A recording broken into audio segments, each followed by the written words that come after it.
आप संवरते नहीं है, आप खुशबू नहीं लगाते, आप निखरते नहीं है। अरे अल्लाह के नबी सल्लल्लाहु अलैहि वसल्लम ने इरशाद फरमाया कि ऐ मेरी प्यारी उम्मतियों की औरतें, लिहाजा जब तू अपने शौहर के पास आओगी तो तुम संवर करके आओ, खुशबू लगा करके आओ, बेहतरीन कपड़ा पहन करके आओ, ताकि तेरे शौहर देख करके खुश हो जाए और तुम्हें दिल से दुआएं दे दे। लिहाजा तेरे शौहर अगर खुश हो जाए और तू पांचों वक्त की नमाज पढ़ ले, कसम खुदा कि तुमको जन्नत में जाने से कोई चीज नहीं रोक सकती, कोई चीज नहीं रोक सकती। मगर तू खुशबू लगाती है अजनबी मर्द के लिए, आप खुशबू लगाती है शादियों में जाने के लिए, जो कि ये श्रृंगार करना नाजायज है और ये खुशबू लगाना दूसरों के लिए नाजायज है, ये हराम है। आप ऐसा काम किया करती है, इसीलिए आप ये 22 बिट्टी ये मदरसा कासिमुल उलूम के इस जलसा से आप एक अहद लेकर के जाइए और आप एक पैगाम लेकर के जाइए कि हम कभी भी किसी हाल के अंदर भी सबर करके, लिहाजा हम फंक्शन में नहीं जाएंगे, जनाजे में कहीं शरीक नहीं होंगे। क्यों? इसलिए कि आपको जनाजे की नमाज तो नहीं पढ़नी। क्या आप जनाजे में शरीक होते? आप किसी मैयत को देखने के लिए जाते? जिंदा के हालत में किसी मर्द को देखना, अजनबी मर्द को देखना नाजायज और हराम। मरने के बाद भी किसी औरत को अजनबी मर्द का देखना नाजायज और हराम, मगर शौक से जाती है, शौक से जाती है। मगर अगर उसको कहा दिया जाए कि मेरी बहन तू नमाज पढ़ो, कपड़ा ही नहीं है, अरे तिलावत करो, कपड़ा ही नहीं है, ये काम करो, कपड़ा ही नहीं है, और कहा जाए कि बाजार जाओगे, बाजार हाँ जाएंगे कि फौरन अटैची से कपड़ा निकालेगी, खुदरे से कपड़ा निकालेगी, पहनेगी और फौरन जनाजे की तरफ चले जाएगी और मार्केट की तरफ चली जाएगी। ओ मेरी माँ बहन, कपड़ा अल्लाह ने दिया, कल अल्लाह दिया, ये सारी की सारी चीज अल्लाह दिया। अगर आप नमाज नहीं पढ़ेंगे तो घर के अंदर बेबरकती होंगी। अगर आप नमाज नहीं पढ़ेंगे लिहाजा आपकी औलाद न फरमान होंगे। अगर आप नमाज नहीं पढ़ेंगे उस घर के अंदर नहूसत होगी। आप अगर नमाज नहीं पढ़ेंगे लिहाजा जो खाना बनाएंगे वो खाना अगर शौहर खाएगा लिहाजा शौहर न फरमान होगा। अगर वो खाना औलाद खाएगी तो औलाद न फरमान होगी। तब जाकर के औरतें मर्द किसी मौलवी साहब मुफ्ती साहब के पास आते हैं कि हमको ताबीज़ दे दिए, ताबीज़ दे दिए, मेरे शौहर बड़े न फरमान हो गए और मेरी औलाद बड़ी न फरमान हो गई।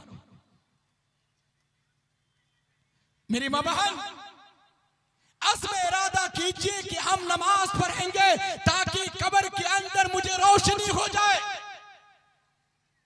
कब्र के अंदर हमें सुकून की जगह बन जाए और कब्र हमारे लिए आराम की और राहत की जगह बन जाए। जो नमाज पढ़ेगी लिहाजा कब्र के अंदर सुकून इख्तियार कर लेगी और कब्र भी कुशादगी हो जाएगी और आलम बरज़ख का मामला आसान हो जाएगा। और जो ही वो वक्त पूरा होगा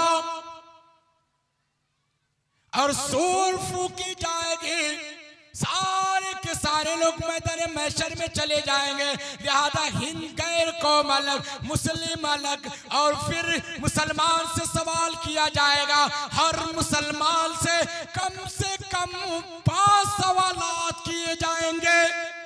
कितने सवालात भाई? कितने सवालात किए जाएंगे? 5 सवालात किए जाएंगे। सबसे पहला सवाल होगा और अल्लाह कहेगा, ऐ मेरा बंदा, जब तक तुम इन सवालों का जवाब नहीं दे दोगे लिहाजा उस वक्त तक तेरे पैर मैदान महशर से नहीं हट सकता। सबसे पहला सवाल होगा, ऐ मेरा बंदा, ऐ मेरा बंदा, मैंने तुम्हें जिंदगी दी, मैंने तुम्हें 25 साल उम्र दी, मैंने तुम्हें 60 साल की उम्र दी, मैंने तुम्हें 70 साल की उम्र दी, मैंने तुम्हें 100 साल की उम्र दी, लिहाजा तुम इस उम्र को कहां पे गुजारा, कौन से काम के लिए गुजारा, तुम मुझे बताओ। परवरदिगार कुरान करीम के अंदर इरशाद फरमाता है, वमा खलक़तुल जिन्न वल इंस इल्ला लियअबुदून।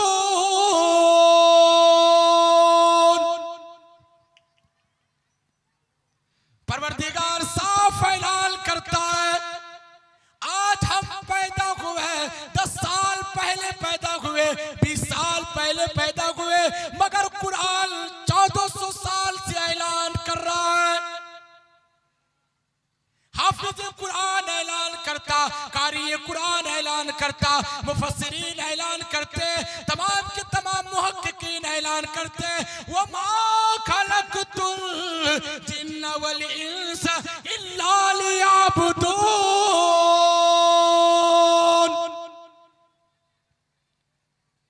मैंने इंसान को, जिन्नात को नहीं पैदा किया सिर्फ और सिर्फ इबादत के लिए। किसके लिए? इबादत के लिए। सिर्फ नमाज पढ़ना इबादत नहीं, सिर्फ नमाज पढ़ना इबादत नहीं। फरमाया कि लोगों, नमाज पढ़ो इबादत, रोजा रखो इबादत, हज करो इबादत, मदीने के गलियों का सैर करो इबादत। क्या इंशाअल्लाह हम लोग मदीने का सैर करेंगे? इंशाअल्लाह भाई मदीने जाएंगे इंशाअल्लाह। कितने लोग मदीना जाएगा? दोनों हाथ उठा के बोले कि इंशाअल्लाह हम लोग मदीना जाएंगे और हज करेंगे इंशाअल्लाह, हज करेंगे। संभल कर पाँव रखना हाजियो शहरे मदीना है, संभल कर पाँव रखना हाजियो, संभल कर पाँव रखना हाजियो शहरे मदीना है, कहीं ऐसा न हो सहारा सफर बेकार हो जाए, कहीं ऐसा न हो सहारा सफर बेकार हो जाए, संभल कर पाँव रखना हाजियो। इसीलिए पाँव रखेंगे हाजी मदीने में, मक्का में, वो सारी की सारी चीजें इबादत में शुमार होगी। सुन्नत के मुताबिक जिंदगी गुजारेंगे, ये सारी की सारी चीजें इबादत के अंदर शुमार होगी। आप अगर तिजारत करेंगे और तिजारत इंसाफ के साथ करेंगे, अमानतदारी के साथ करेंगे, और अगर नापतोल में कमी नहीं करेंगे, इंसाफ के साथ करेंगे, झूठ नहीं बोलेंगे, सच्चाई के साथ करेंगे, धोखाबाजी नहीं करेंगे, कसम खुदा की पूरे दिन दुकान बेचिए, 5 वक्त की नमाज पढ़िए, रब्बे कायनात पूरे 24 घंटे की इबादत लिख देगा। बेशक पूरे 24 घंटे की इबादत लिखा जाएगा। एक इंसान फजर की नमाज पढ़े, कुरान करीम की तिलावत किया करे और हल बैल लेकर पूरे दिन खेत को जोता करे, लिहाजा खेत की सैराबी किया करे और खेत को हमवार किया करे, और फिर वो जोहर के वक्त में नमाज पढ़ने के लिए चला जाए।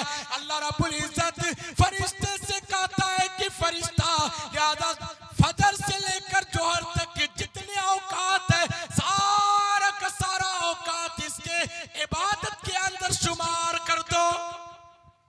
इबादत ही इबादत होगी, इबादत ही इबादत होगी।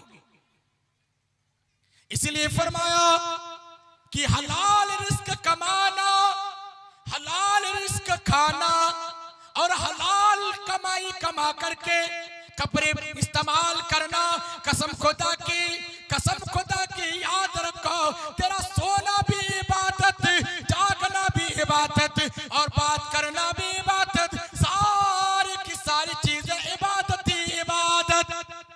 हम लोग यहाँ पे पे बैठे हुए हैं और तकरीर सुन रहे हैं और तकरीर कर रहे हैं, क्या इबादत हो रही कि नहीं हो रही? क्या भाई इबादत हो रही है कि नहीं हो रही? और जितने लोग चौक पे अभी जा करके वो मलाई खा रहा है और ये छोले भटूरे खा रहा है और वो पान खा रहा है और कभी इधर देख रहा है और कभी उधर देख रहा है और कभी इधर ठेस देता और कभी उधर ये करता है, तो उसकी इबादत होगी कि उसको अजाब मिलेगा कि उसको सवाब मिलेगा? अजाब मिलेगा। मैं की आवाज चारों तरफ जा रही है मगर बात समझ में नहीं आ रही। बात समझ में नहीं आ रही, समझ में आएगी कब्र में, समझ में आएगी हशर में, जब एक एक चीज के बारे में पूछेगा, एक एक चीज के बारे में पूछेगा। परवरदिगार कहेगा, ऐ मेरा बंदा मैंने जिंदगी दी, क्या तुमने दुकान में गुजार दी? मैंने तुम्हें जवानी दी, क्या तुम इस जवानी को कहां पे गुजार दिया? मोबाइल देखने में गुजारा या किसी और काम के लिए गुजारा? किस काम के लिए गुजारा? ऐ मेरा बंदा, तुम्हारी पूरी जवानी के बारे में मुझे ये सवाल का जवाब दे दो, तभी जाकर तेरे पैर खिसकेगा, पैर हटेगा। और जब तक तुम इसका सवाल का जवाब नहीं दे दोगे, लिहाजा तुम्हारा पैर नहीं खिसकेगा। तुम कितने घरों की चोरी किया, डकैती किया और हराम माल कमाया, गलत माल इस्तेमाल किया, अपने ताकत की वजह से, पहलवानी की वजह से, कुव्वत की वजह से, मजबूती की वजह से। इसलिए ऐ मेरा बंदा, ऐ मेरा बंदा, तुम एक एक चीज के बारे में खबर दे दो। मैं एक बात बताऊं, दो अमल कर लीजिए, कभी भी आपका पैसा खत्म नहीं होगा और जरूरत पूरी हो जाएगी। दो अमल कर लेंगे तो इंशाअल्लाह। कितने अमल कर लेंगे? कितने अमल कर लेंगे? दो अमल। दो काम कीजिए, कभी भी आपका पैसा खत्म नहीं होगा और आपकी जरूरत पूरी हो जाएगी। पैसा जेब में